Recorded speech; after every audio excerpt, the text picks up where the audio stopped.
তো তাৎপর্য শিল প্রভু কি বলেছেন দেখি।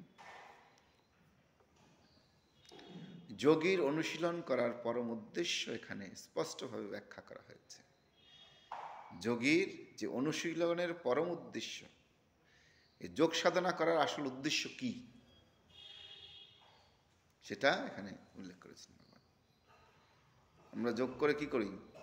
শরীর ভালো থাকবে, শরীর, হ্যাঁ, মনে স্ট্রেস থাকবে না, কোনো জ্বালা যন্ত্রণা থাকবে না, তো এগুলো চাই।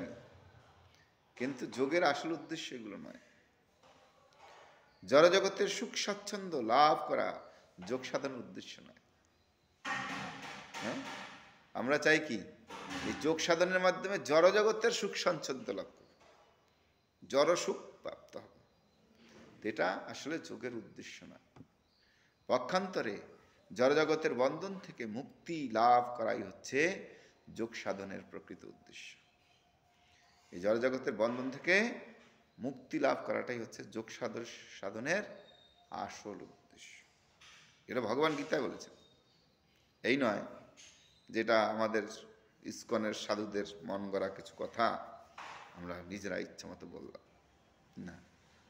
ভগবদ গীতার 6ষ্ঠ অধ্যায়ের 15 নম্বর শ্লোকে এটা পূর্ণভাবে ভগবান বলেছেন যে এভাবেই দেহ, মন এবং কার্যকলাপ সংযত করার অভ্যাসের ফলে যোগীর জড়বন্ধন মুক্ত হয় এবং তিনি তখন আমার ধাম প্রাপ্ত।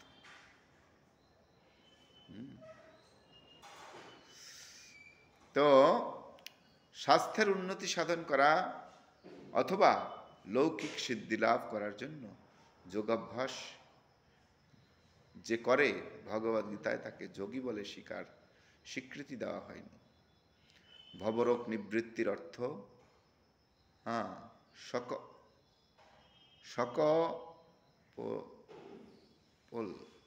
কল্পিত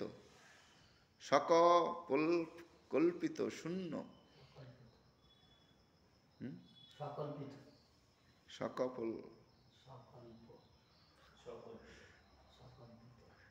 একটু ভুল হয়েছে মনে হয়, সকল্পিত শূন্য বিলীন হয়ে যাওয়া নয়।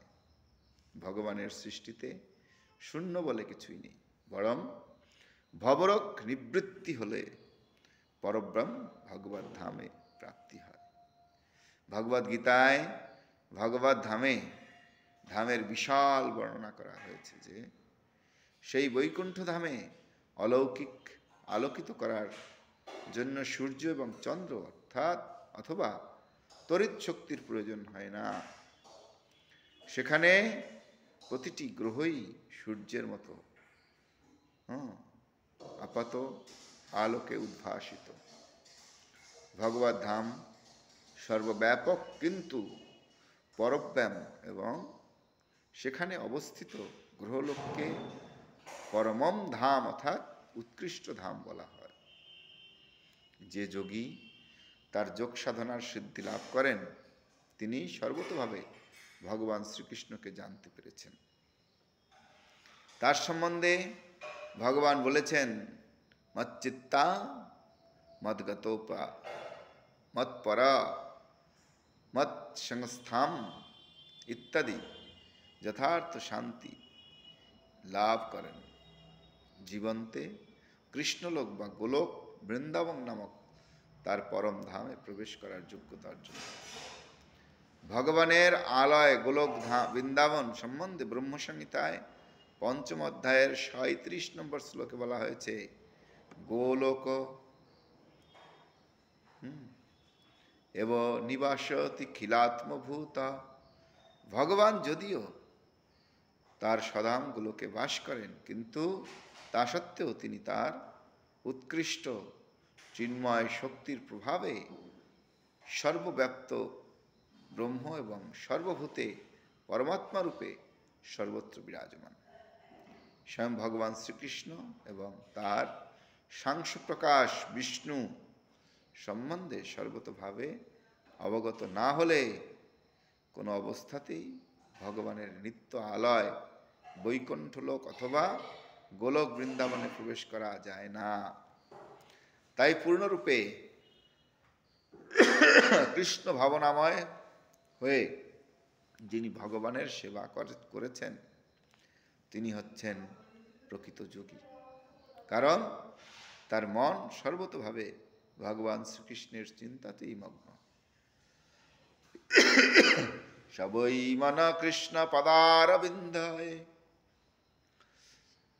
বেদে শ্বেতাশ্বতর উপনিষদে 3য় অধ্যায় 8 শ্লোকে বলা হয়েছে, তমেব বিদিত্তাতি মৃত্যুমেতি।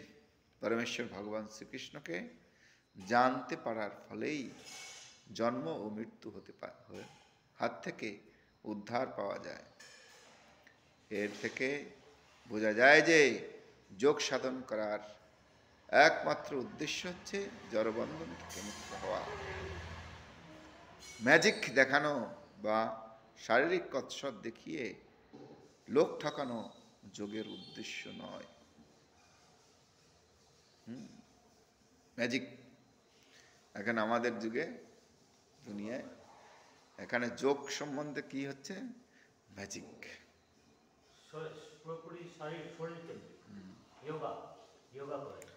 সেজন্য এখানে অষ্টাঙ্গ যোগ সিদ্ধি মানে হচ্ছে অষ্টাঙ্গ যোগ, জ্ঞান, নিয়ম, প্রাণায়াম, ধ্যান, ধারণ, সমাধি, यम नियम आसन।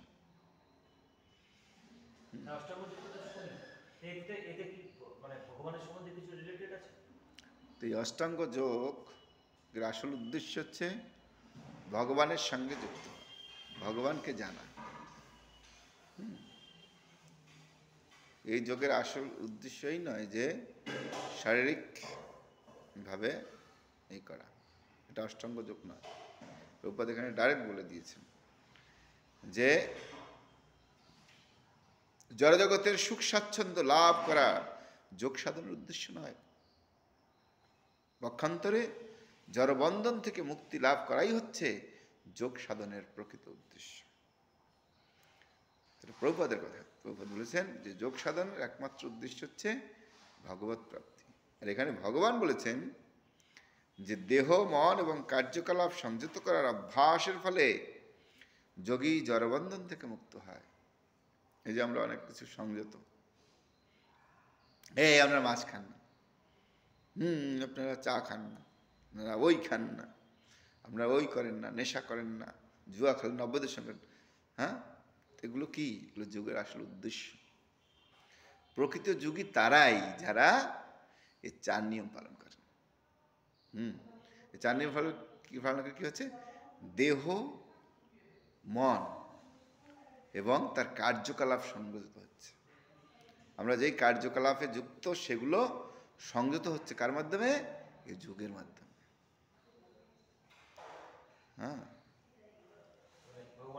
হ্যাঁ, ভগবানের সঙ্গে যুক্ত হওয়ার জন্য আমাদের মনকে সংযত করতে হবে। অনেক সময় দেখা যায় শাস্ত্রী বলছে জিহ্বা লালসা ইতি ইতি ধায় কৃষ্ণ দৈন পরায়ণ কৃষ্ণ নাই পায়। যদি আমরা আমাদের নিয়ন্ত্রণ না করতে পারি, জিহ্বাকে নিয়ন্ত্রণ না করতে পারি, সেজন্য রূপ গোস্বামী বলেছেন বাচ বেগম মনস ক্রোধ বেগম জিহ্বা বেগম উদারুপস্থ বেগম এতদ বেগম য বিষয়ত ধীর সর্বমপি মং পৃথিবীংশ শিষ্য। যিনি তার এই 6টা বেগ দমন করতে পারেন তিনি সারা পৃথিবীকে শিষ্যত্ব গ্রহণ করতে পারেন। তো এর আসল উদ্দেশ্য হচ্ছে এই যে দেহ, মন, কার্যকলাপ এর সংযত করার আসল উদ্দেশ্য হচ্ছে এই সমস্ত বিষয় থেকে নিজেকে মুক্ত করা। এর মাধ্যমে নিজের শুদ্ধি হবে না। কখনোই প্রসাদ কখনো জিহ্বার বেগ হয় না।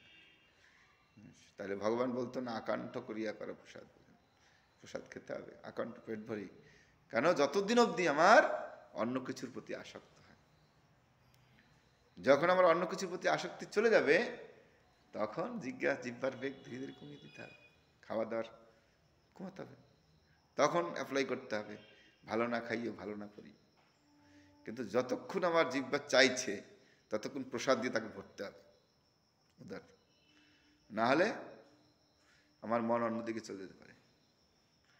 সেই জন্য এখানে এটাকে পুরোপুরি ভাবে আমাদেরকে সংযত করতে হবে। জিহ্বাকে সংযত করার মাধ্যমে তারপরে আমরা ধীরে ধীরে ভালো না খাইও ভালো না করিও দিকে যাবো। এই না প্রথম স্টেজেই আমি একেবারে ভালো না খাইও ভালো না করি, তখন সমস্যা হয়ে যাবে। তখন দেখবেন এই কারণে মানুষ বেশি দিন কৃষ্ণ ভক্তিতে থাকতে পারছে না, চলে যাচ্ছে। কেন? ভালো খেতে পাচ্ছে না। না, সেজন্য প্রভুপাদ বলেছেন, মহাপ্রভু বলছেন আকণ্ঠ করিয়া করে প্রসাদ ভোজন, একেবারে গলা অব্দি দাবিয়ে খাও।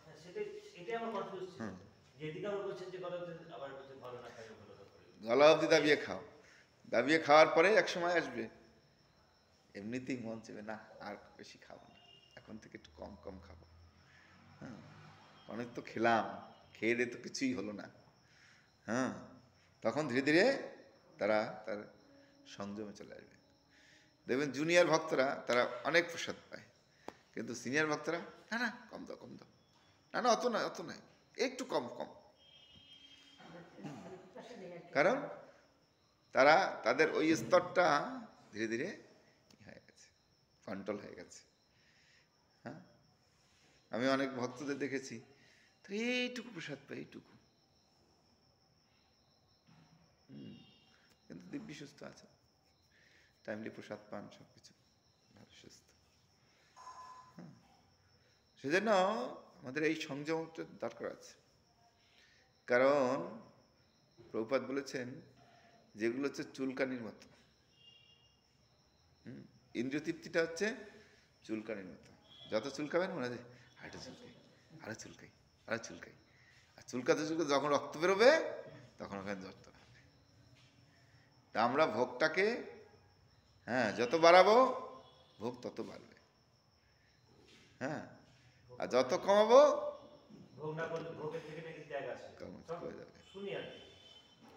ভোগের থেকে কখনো ত্যাগ আসে না।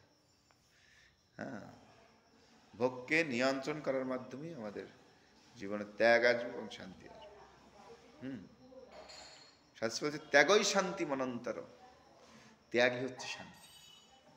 ভোগ শান্তি নয়, ত্যাগটা হচ্ছে শান্তি। ভোগটা সাময়িক, লোভ লালসা ওটা, কিন্তু ত্যাগটা হচ্ছে আসল শান্তি।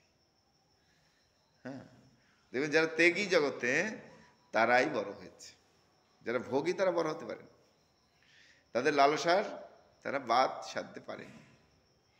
কিন্তু যারা ত্যাগী তারা তাদের লালসাকে পূর্ণরূপে দমন করছে।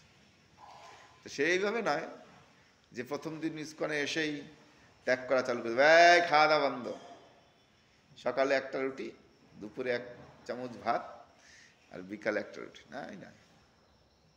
প্রথমে আসবে ভালো করে দাবিয়ে খাও, আকণ্ঠ করিয়া করো প্রসাদ। তারপরে ধীরে ধীরে খেতে খেতে না না এখন একটু কমানো দরকার, বয়স হচ্ছে। এটা সবার জন্য, শুধু ইস্কনের ভক্তদের না, সবার জন্যই এটা উচিত। সাধারণভাবেই আমাদের যখন বয়স বৃদ্ধি পায় ধীরে ধীরে আহারের